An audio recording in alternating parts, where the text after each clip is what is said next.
ಇನ್ನು ಅಮೆರಿಕ ಅಧ್ಯಕ್ಷ Donald Trump ಬೆದರಿಕೆಗೆ ಇರಾನ್ನ ಜನತೆ ಸೆಡ್ಡು ಹೊಡೆದಿದ್ದಾರೆ.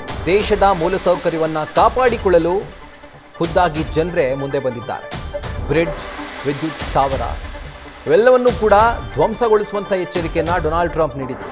ಈಗ ಆ ಎಲ್ಲ ಸ್ಟ್ರಕ್ಚರ್ಗಳ ಸುತ್ತ ಮಾನವ ಸರಪಳಿಯನ್ನು ನಿರ್ಮಿಸಿ ಬ್ರಿಡ್ಜ್ ಆಗಿರ್ಬೋದು, ವಿದ್ಯುತ್ ಸ್ಥಾವರಗಳಾಗಿರ್ಬೋದು, ಅದೆಲ್ಲವನ್ನು ಕೂಡ ರಕ್ಷಣೆ ಮಾಡಲಿಕ್ಕೆ ಇರಾನ್ನ ಜನತೆನೇ ಈಗ ಮುಂದೆ ಬಂದಿರುವಂಥದ್ದು.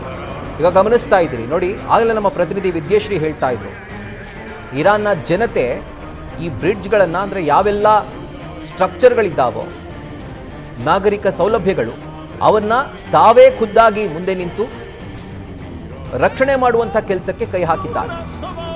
ಅಂದರೆ ಇಲ್ಲಿ ಮಾನವನಿಗೆ ಯಾವುದೇ ರೀತಿಯಾದಂಥ ಇದು ಹಾನಿ ಆಗಬಾರ್ದು, ಮನುಷ್ಯನ ಜೀವ ಹಾನಿ ಆಗಬಾರ್ದು.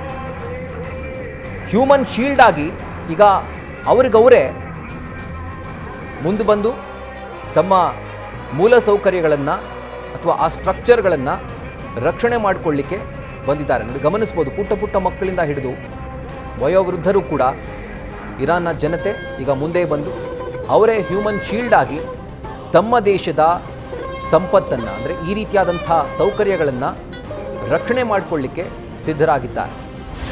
ಸೊ ಅಕಸ್ಮಾತ್ ಇಂಥ ಸ್ಟ್ರಕ್ಚರ್ಗಳನ್ನು ಅಮೆರಿಕ ಧ್ವಂಸಗೊಳಿಸುತ್ತೆ ಅಂತಾದರೆ ಮೊದಲನೇದಾಗಿ ಅಮೆರಿಕ ಅಸ್ತ್ರವನ್ನು ಪ್ರಯೋಗ ಮಾಡಬೇಕಾಗಿರುವಂಥದ್ದು ಅಲ್ಲಿರುವಂಥ ಜನರ ಮೇಲೆ.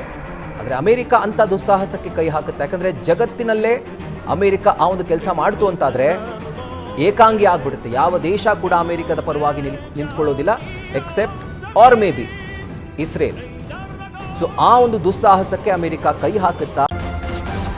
ನ್ಯೂಸ್ ಫಸ್ಟ್ ನಿರ್ಭೀತಿಯಿಂದ ನಿಮ್ಮ ಪರವಾಗಿ.